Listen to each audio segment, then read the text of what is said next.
Good afternoon. It is Spring Training 2014, and we've got another segment of Before the Glory. Before the Glory, using baseball players to teach life, has been very successful, and we're in inning number 2 and moving forward to inning number 3. Today, a Florida town, Sarasota. The new Spring Training fans associate this town when you're looking at those statistics and the teams are down south playing. This is the Baltimore Orioles. But in Sarasota today, we're definitely not with the team or the name Baltimore Orioles. Its last name Blosser, and it's also the Boston Red Sox. You were born and raised down here in Sarasota. Before even you, was mom and dad from Sarasota? Not originally. My mother's from Cherry Hill, New Jersey, and my father's from Buffalo. The family's from Buffalo. They both moved down when they were in their early teens, Okay. in the early 60s, mid 60s, and then they transplanted down here. And then they met at high school. So they've been together since they were 16 years old. I like it. So they got married at 16 because she was How old's your pregnant pop? with me. How old's your pop now? How old's mom? Oh, you put me on the spot now. He's 16 years older than me, so he's 58. He's 58. Oh, you 59. really They're have young. young parents. Yeah, they're still together. Been married for how long I've been alive? 42 years. So they got married because of it. Greg Blosser is a kid in middle school, and apparently, what I know before we started rolling is your dad coaching or baseball. So as a little kid, going even before that, kindergarten, first grade, was Dad's energy with his son playing baseball? Because I watched. My father. That's the reason why I played as well as I did. My father played for Sarasota High School, and he won a state championship. He went to play for Edison Community College. He ended up becoming a police officer. He's still with the Sarasota Sheriff's Department in Sarasota here. But no, he was the kind of dad that we would hit. We'd go to Little League in the afternoon. Very dedicated father. We'd play a lot of baseball. And he was the main reason why I became as good as I did. He was a good ball player too. He's a catcher, right-handed, totally different than me. Is he built like you? He's not as tall as me, but he's a big guy. He's stocky. He's probably about 6 foot, probably a stockier build. We've got 2 boys. You're the oldest, and second grade, fourth grade, fifth grade, before middle school. What was keeping this kid busy besides dad and baseball? What did you? Was it TV? Was it music? Was it the playground? Was it another sport? What? I played football. In those days, of course, when we were growing up, we didn't have the video games we did now. So everything was wrapped around sports. When you come home, you play kickball in the yard or tag or whatever you do. Everything was centered around that. I loved playing football. When I was younger, always had a passion for football. Still love to watch it. Right. But I would say I was in those years growing up. I mean, it was typical, probably like it was for you. Right. Your mom had to call you in when it was dinner time. You didn't have any comprehension of time.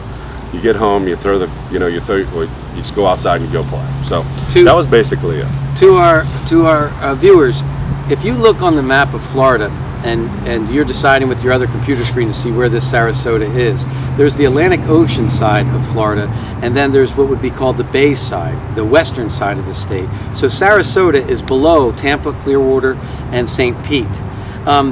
So if they're looking at this town of Sarasota, where in Sarasota, explain it because I wouldn't know, each town is unique, but where in Sarasota did you grow up? How would a fellow Sarasota say, oh, Blosser's from this part of town? I grew up in a section called Lake Sarasota, and people from this area would know where that is. Somebody that doesn't, you would basically look at I-75, right, and you would head east. Okay. So it'd be more in the country part. Oh, I get it. You know what I mean? All right. Didn't grow up on the beach or anything like that. Although I go all the time. That's what I was going to ask you. When in high school, although I'm jumping ahead to go backwards, when in high school with your buddies, if you weren't playing ball, were you over there at the beach? We would do that, I guess. I like I said, everything was so centered around sports, though. Really? We would probably go pick up basketball or, we would play sports at the beach. The beach came to me when I was a pro, where I would go run the beach and do a lot of physical activity there. So, yeah, anybody here is directly connected to the water. I mean, you just have that sense. I got you. Even your news, by the way.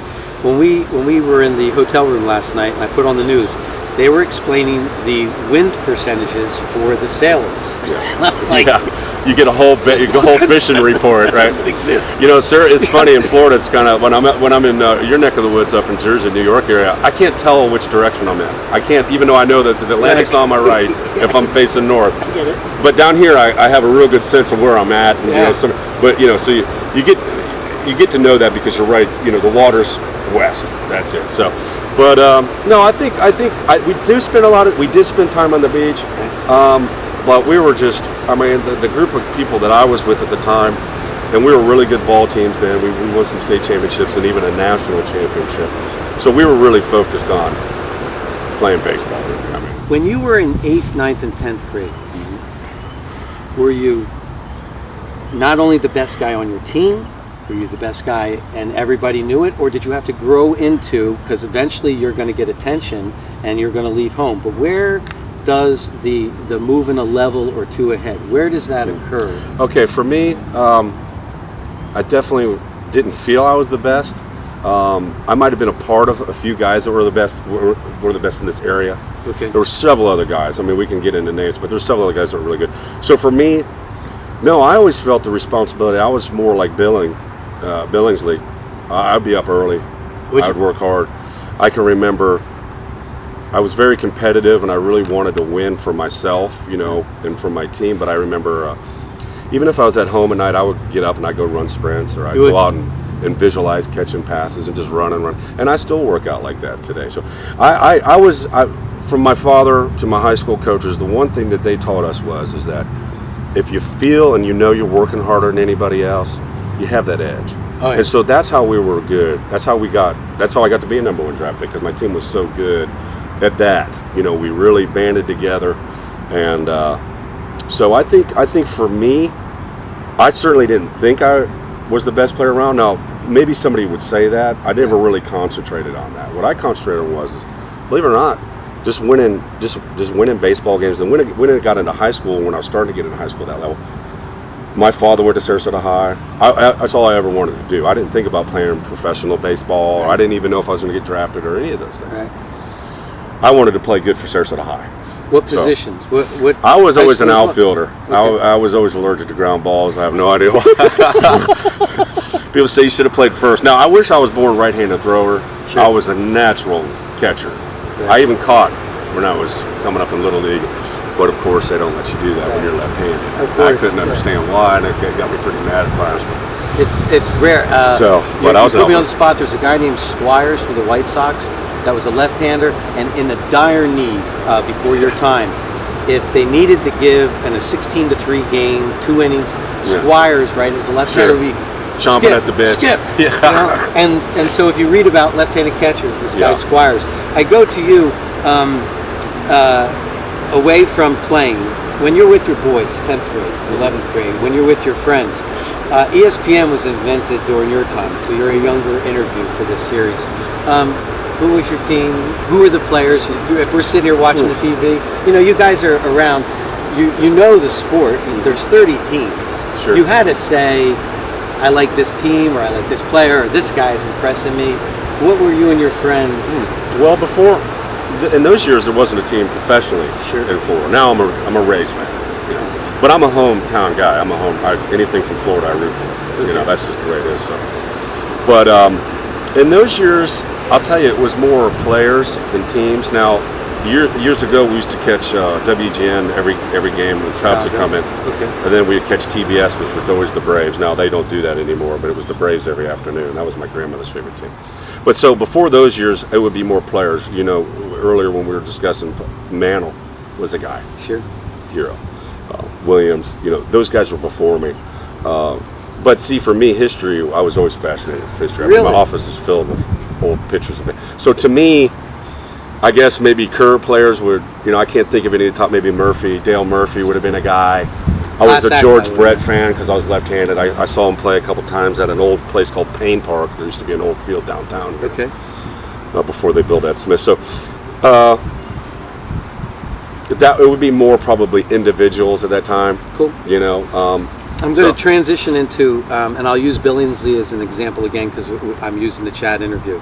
I said I always say, cutting grass, raking leaves. If you're from the north, shoveling snow. You had to do something first in life. And I'll use a Florida guy. I'll use Boggs' answer, Wade's answer. So I said to Billingsley, what was your first, attempt of doing something to make some money? And he pauses, quiet, laid-back gentleman. He goes, baseball. Yeah. When I signed a contract, my job was to work hard because we knew at such a young age. So then I asked Boggs. Boggs' answer is classic. He said my first job was I was dating Debbie, his wife, still his wife. I was dating Debbie, and we're a young couple trying to struggle to make it. So I got a job as a factory in a factory, and I worked about a week in the factory. And long enough that I got like a real computer paycheck. Yeah. And so then I said to Debbie, listen, I got a shot at this, right? If you keep working and I keep practicing, basically. So he talked his wife or his girlfriend. Yeah. He talked her into you keep working so that we could pay for McDonald's or gas down here in Florida. And Wade was right. I mean, and that paid off. So I transitioned that to you. Some kind of responsibility to put some bucks in your pocket. What's your memory? I know distinctly what I used to do. My first, before as a pro, last couple summers of high school, I worked for a block mason, which in Florida is not real fun. I mean, it's basically like you're in but then when I turned to pro, I worked for a man here named Charles Wilson, who was a general contractor, and I worked as a superintendent. We would build warehouse type stuff, and I worked basically. I was on the off season. I would do construction work until about. I'd go maybe from 8 o'clock to about 1:32 in the afternoon. Then I'd hit the field. Go to the gym. Well, I did all of it. But I did all of it. That is the gym, isn't it? No, it would more wear you out than build you up. I'm going to tell you right now. So, but no, you'd have to do the gym as well. But construction. That's basically how I got into what I presently do, is because I learned a lot to do with building and how that type of thing works. So I was a construction guy. First car. An old piece of crap Camaro. I don't even. I think maybe it was. Did Dad get it for you, or was this Dad's? You mean extra? after I was a pro, or no, first car? No, you got your license, man. No. First car was an old Jeep. Okay, the first car was an old Jeep with no doors on it. My mom, I was so mad. It was painted orange and black like Sarasota High's colors, and it was in the parade and everything. Everybody loved my Jeep. I come home one day, it was gone. It was sold. She sold it out from under. She didn't think it was very safe. So she bought me this old piece of crap Dodge Omni. It was terrible. And then I went on to a Camaro, and then when I signed ball, I upgraded a little bit. Dating life. I'll go with Reichert. If you like history, Sure. If we go back and forth the computer, Reichert was the #1 guy in the '60s in the country. And in the interview, I'm 5'1" in ninth grade, so I'm being biased as the interviewer. I'm looking to get any attention, let alone a date. So guys like you were my friends. Reichert, these guys in the team. Reichert says, no, my life was baseball, football, and even in college, I was a pre-med student. So my dating literally started in 1920. Everybody's got a different answer. Fire away. Because dating comes then with either a girlfriend or some self-confidence. But everybody watching goes through it. Well, sure. I've been married twice. Okay. So you're Major League Baseball. The divorce percentage is 72%. Yeah. Well, I'm at 100%. So the slide's going towards more 100 there. I definitely added that. But dating. I'll probably go with the Reichert answer. I mean, you meet people along the way. You meet girls along the way. But it's not something that I ever really concentrated on. I mean, now as far as I am now, I'm single now. And high school? In high school, I dated a few people. Yeah. But there wasn't this junior year and senior year, one girl long. Oh, there's Blosser and blank Mary. Jenny, blah blah. No. There could have been that, but I broke up. We broke up. So.